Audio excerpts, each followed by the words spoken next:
Assalamualaikum warahmatullahi wabarakatuh. Saya Muhammad Tolani dari kelas 12 IS 4 akan membacakan naskah berjudul Bandot.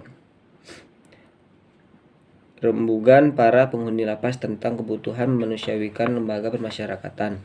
Dulu namanya bui atau penjara, kemudian dihaluskan menjadi rumah pemasyarakatan. Maksudnya supaya lebih manusiawi, supaya kita tidak keki. Kita yang diseret ke penjara menolak tegas diperlakukan seperti barang, apalagi binatang. Kita tetap manusia, anggota masyarakat yang punya hak dan kewajiban sama dengan mereka. Hanya saja kita sementara dibekukan. Seperti anak sekolah, kita dianggap ketinggalan kelas, mereka paksa kita mengulang pembelajaran hidup bermasyarakat. Maksudnya ya agar setelah tamat latihan di perumahan permasyarakatan ini, kita tidak bertambah gokil, walau sudah bersentuhan dengan para maha guru yang menurut mereka pengidap virus bejat.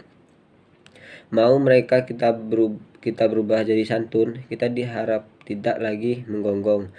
Maaf, menggarong, merongrong warga baik-baik seperti mereka itu. Apa jaminannya?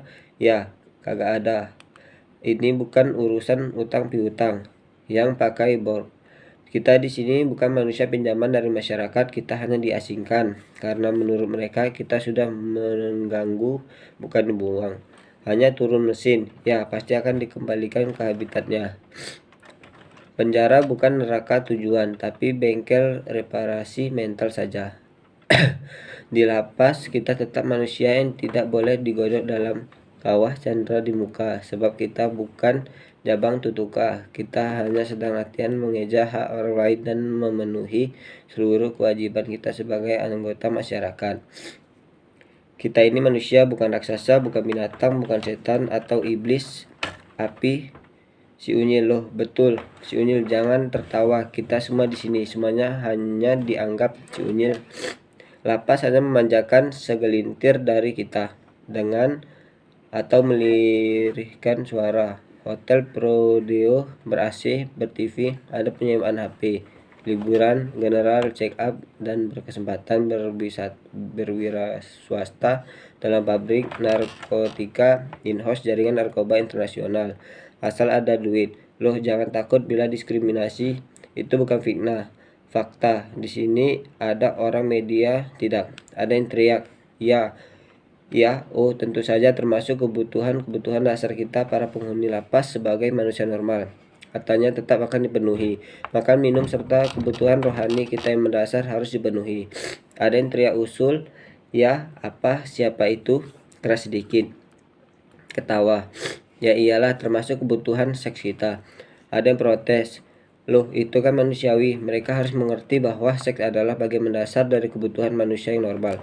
Bukan hanya manusia bebas, manusia yang sedang dihukum pun bahkan lebih-lebih lagi kita sangat sangat sekali memerlukannya. Ya tidak. Itu yang punya pengalaman jangan malu-malu dong. Sini bagi ilmunya. Mau mendekati yang tadi bicara, tapi seseorang menariknya. Ya, ada apa? Bagaimana? Apakah usaha untuk memberikan kesempatan pada penghuni rumah pemasyarakatan untuk menyalurkan kebutuhan biologis kita wajar? Oh, begitu. Jadi kebutuhan seks kita apa? Lebih kencang dong, kagak ada yang dengar. Oh, begitu. Jadi siraman batin doang. Bisa. Oh, jadi memenuhi kebutuhan batin kita. Siraman batin akan memberikan masukan yang baik pada jiwa kita. Tapi apa? Tapi minus nafkah batin kita. Tenang, setuju tidak? Jadi tidak setuju. Tenang dulu. Saya jadi langsung ingat kepada Abang Bandot. Dia kan dapat bonus 10 tahun karena membunuh majikannya. Ketika keluar dari penjara, Abang sama sekali berubah. Dari orang yang brutal, Abang berubah jadi manusia putih, sabar, alim, dan bijak. Kata Abang, ia tidak kepingin mengulang hidup di dalam penjara dengan alasan apapun. Baginya hukuman yang paling berat adalah berpisah dengan istrinya. Abang ngaku hampir bunuh diri di penjara karena tak kuat pisah dengan istrinya. Abang baru tenang setelah pulang berkumpul lagi dengan istrinya. Ada yang teriak memberi komentar. Betul-betul itu berarti Abang Bandot meskipun pembunuh berdarah dingin, tapi dia tetap manusia biasa memerlukan nafkah batin istrinya di penjara.